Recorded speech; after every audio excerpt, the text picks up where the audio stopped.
Olá pessoal, meu nome é Paulo Araújo, eu sou arqueólogo, arquiteto e eu gravei esse vídeo em formato de aulas. São 3 aulas sobre a arqueologia e a história aqui de Conceição dos Ouros. O primeiro vídeo apresenta a arqueologia e os primeiros achados arqueológicos aqui em Ouros. O segundo vídeo, as escavações arqueológicas, né, as pesquisas que foram feitas em Ouros, e os sítios arqueológicos encontrados e os materiais que apareceram a partir desses sítios. A terceira aula, o terceiro vídeo, o processo histórico de chegada do homem branco na região, as fazendas de escravos do século XIX e uma cronologia baseada nos séculos, desde a época do descobrimento, construindo uma visão histórica da região a partir da arqueologia. Esse segundo vídeo, nós vamos apresentar as pesquisas arqueológicas que foram realizadas aqui em Conceição dos Ouros, os trabalhos de escavação, né, dos sítios arqueológicos e também os objetos que foram encontrados nos sítios arqueológicos.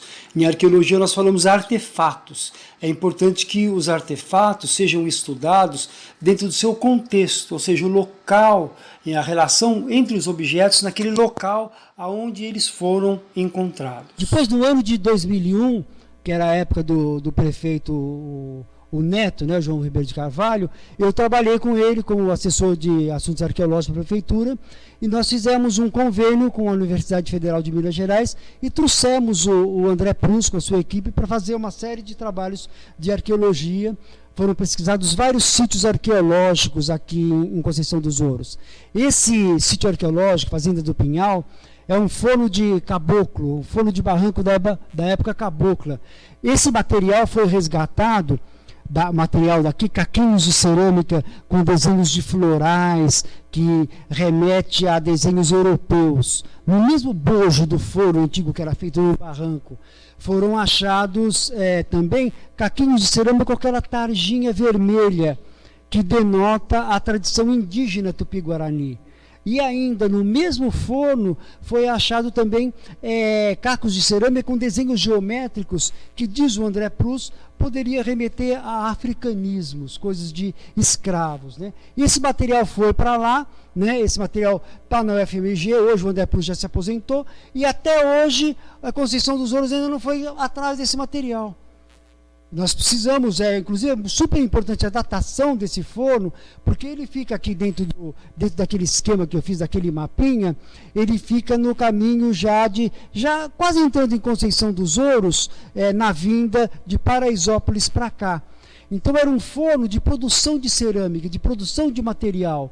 Quer dizer que essa datação ela vai poder confirmar, né, uma tese de que populações já viviam nessa área onde hoje é Conceição dos Ouros, muito antes de ser instituído, de ser doado o patrimônio pelo Major Félix da Mota Paz para a construção da igreja e dos casarões.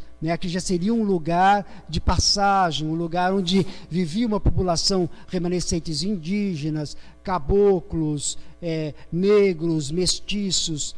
Daí a minha tese, que ela é contestada por alguns autores, de que a escolha desse sítio, aonde é Conceição dos Ouros hoje, ele teve um interesse, que era uma política do Império, de interiorizar a civilização e civilizar essas populações indígenas, mescladas, subordinados, que estavam vivendo ali sem ordem. Então veio um major, né, ou veio um coronel, ou veio alguém ligado com o poder, com o império, para estabelecer a ordem ali, auxiliado pela Igreja Católica, e constroem ali uma capela, casarões, e começam a impor uma lei, uma disciplina e um modo de vida para aqueles povos que viviam mais à vontade aqui, como foi sempre a natureza deles, né?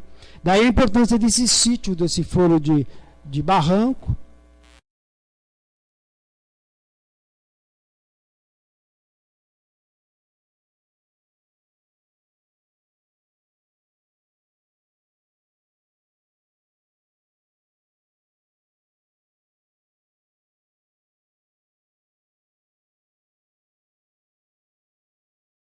Aqui o sítio arqueológico da creche, que foi escavado, o material foi tirado dali também, e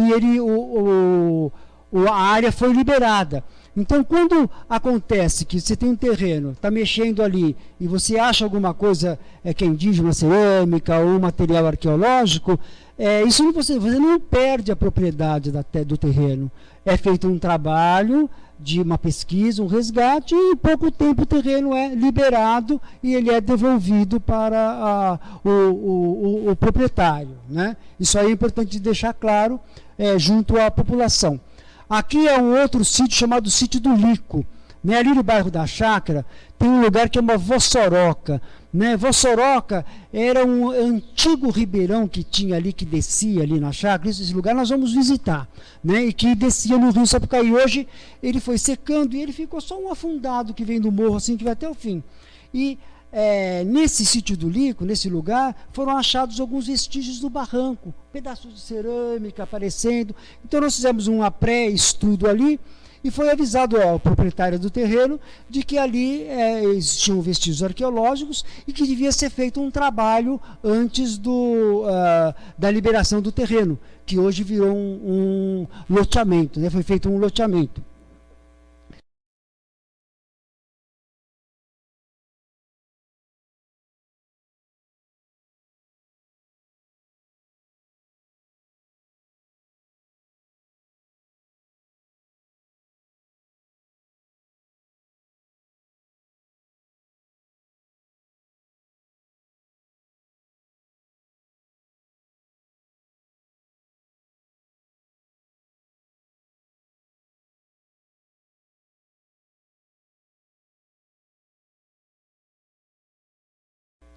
E assim aconteceu. Né? Depois foi feito, nessa época do ano de 2010, né, 2008, 2010, foi feita uma pesquisa arqueológica extensa ali, porque os proprietários, na verdade, eles fizeram o loteamento e não cumpriram a obrigação da liberação ambiental. Né? Então, um dia eu fui lá, estava chovendo e me veio aquela intuição, falou, puxa, vai lá no sítio arqueológico. Eu fui lá, quando eu cheguei lá, o genro da proprietária, o pessoal estava quebrando urnas funerárias tupi-guarani, indígenas, jogando numa caçamba de caminhonete. E aí eu fui com a minha filmadora e tal, e eles vieram, deram um soco no carro, me agrediram, roubaram a minha câmera, aí vamos parar todo mundo na delegacia.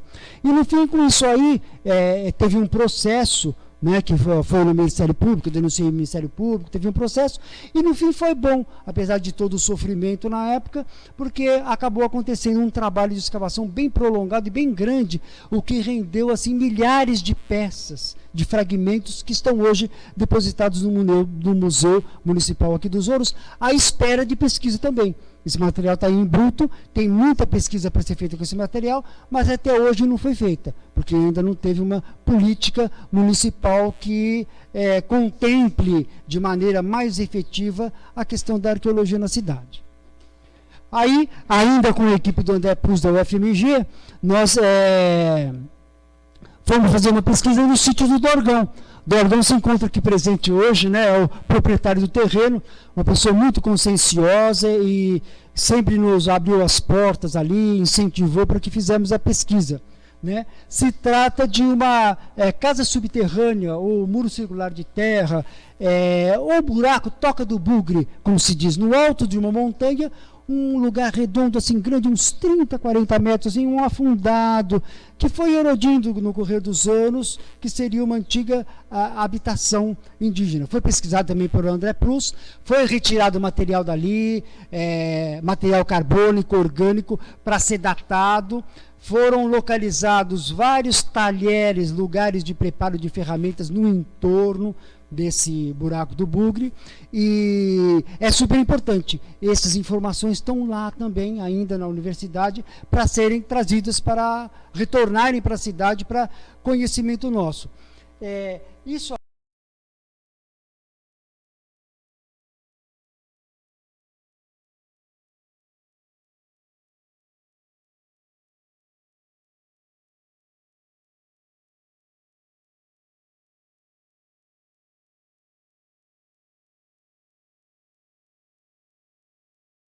Isso aqui Esses lugares, essas casas subterrâneas, elas estão ligadas, não é a tradição tupi-guarani, é um povo de uma outra língua, da tradição G, que vivia nos altos das montanhas, muito comum no sul do Brasil. Nós vamos falar mais sobre esse tipo de trabalho aqui, e uma pesquisa está acontecendo atualmente, estou correndo atrás disso aí, tem várias desses casas subterrâneas, desses formatos arqueológicos, na região aqui, Cachoeira de Minas, Itajubá, vários lugares a serem pesquisados.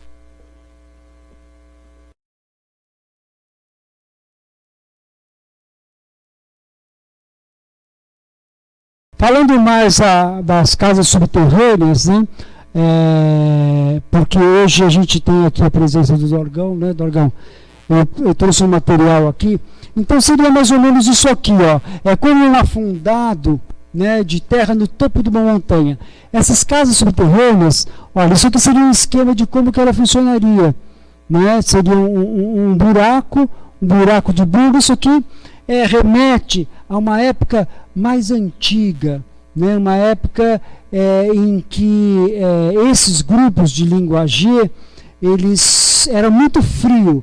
E essa região toda aqui onde nós estamos, do sul de Minas, ela pertencia à floresta de araucárias, a floresta de pinheiros, que é muito comum no Paraná, que a gente fala no Paraná, né? Então no Paraná, Santa Catarina, Rio Grande do Sul, existem centenas dessas casas subterrâneas que foram estudadas, existem vários livros e publicações sobre esse tipo de achado arqueológico. Então isso seria uns desenhos de reconstituição, né, desses buracos de bugre. Itajubá também tem, sempre ligado com a araucária, né? São materiais cerâmicos e materiais líticos de pedra, aqui no caso, vinculados com esses grupos de, eles chamam de caçadores e coletores, né? Então tem uma característica, o virote, que é uma peça de sílex, né, de pedra, tem dessa no museu, e uma machadinha que ela é em forma de meia-lua, que é o machado semilunar. Eles estão sempre vinculados a essa tradição de língua G, muito presente no sul do Brasil. Inclusive, alguns autores até colocam que teriam, essas populações G, elas teriam migrado do Planalto Central do Brasil para o sul, né? E se confirmando essa tese, eles teriam vindo dessa região nossa, que é mais ao norte, né, para o sul. E aí tem uma série de materiais e de estudos que são feitos aí nesse sentido dessas populações, né? Nós vamos mostrar aqui a imagem do machado de forma semilunar. Nós temos um no museu aqui de Conceição dos Ouros também. Isso seria uma constituição de como é que seriam desses buracos de bugre. No meu livro eu falo, faz um estudo mais aprofundado sobre ele, sobre o que chama de panóptico, pan tudo, visual, o lugar de onde se vê tudo, no alto das montanhas. Então daquele alto você enxerga tudo. Então é uma estratégia de vida. Então, quando a gente visita esse sítio arqueológico, esse lugar, isso é muito importante, porque as pessoas conseguem visualizar, perceber na paisagem como é que teria sido a ocupação, a vivência dos índios naquela época. Então nós temos uma casa subterrânea dessa também aqui em Cachoeira de Minas, são mais 3 lugares dessa em Cachoeira de Minas que não foram pesquisados, né, que eu estou em contato. Essa é uma machadinha, ela foi quebrada. Geralmente esses materiais de pedra, a gente encontra. As pessoas da roça, os caboclos, sempre usavam para segurar a porta, eles chamam às vezes de pedra de raio, né?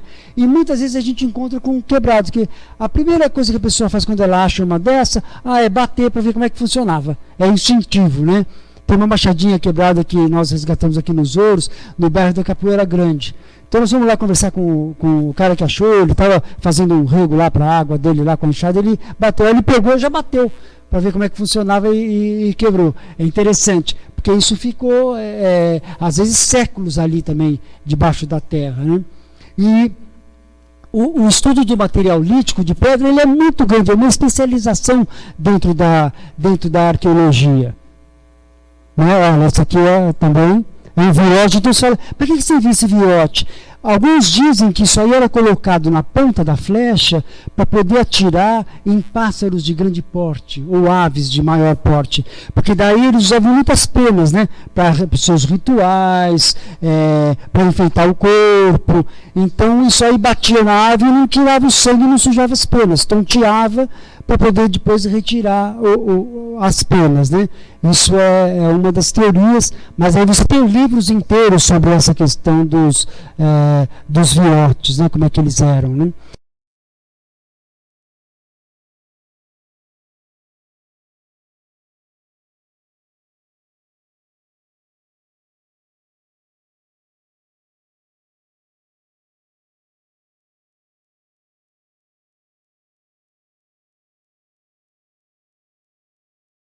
E foi achado também outro sepultamento, né, já aqui em março de 2013, ali no bairro da Chácara. Foi feita uma escavação oficial pelo pessoal do IFAM, junto com a Universidade Federal do Vale do Jequitinhonha, o Alexandre. Esse material foi para lá também está desde essa época lá. Na universidade nós não temos informação, eu tentei informação com eles, mas tem que ser feito oficial através da prefeitura, da Secretaria de Cultura. Nós precisamos retornar tanto o material quanto as informações disso aqui. Parte dessas urnas, essa urna foi para lá e está lá. A gente não sabe se foi restaurado, se não foi, como é que está. Isso está, Conceição dos Ouros deixou. Isso aí está perdido. Então nós precisamos retomar essas informações. Inclusive, outros materiais, existe uma urna que foi escavada no sítio do Lico, que ela está no museu, era para ser restaurada em um ano, em pouco tempo, para ela não perder as características, né, que seria mais interessante, e ela já está lá há 7 anos. E nada foi feito nem mexido, né? Então também é algo que precisa se correr atrás. Ou seja, tem muito trabalho a ser feito dentro da arqueologia, né? E a arqueologia, na verdade, aqui, ela é o início, né? Esse pau de cima, tá? Não vou ter conseguido tirar ele inteiro, não. A gente tira e coloca lá no banco do carro. Nessas condições fica muito certo. Desce ela toda pra mim. Balança ela pra mim, e Alexandre. Deixa eu tirar. Não dá uma balançada nela pra mim.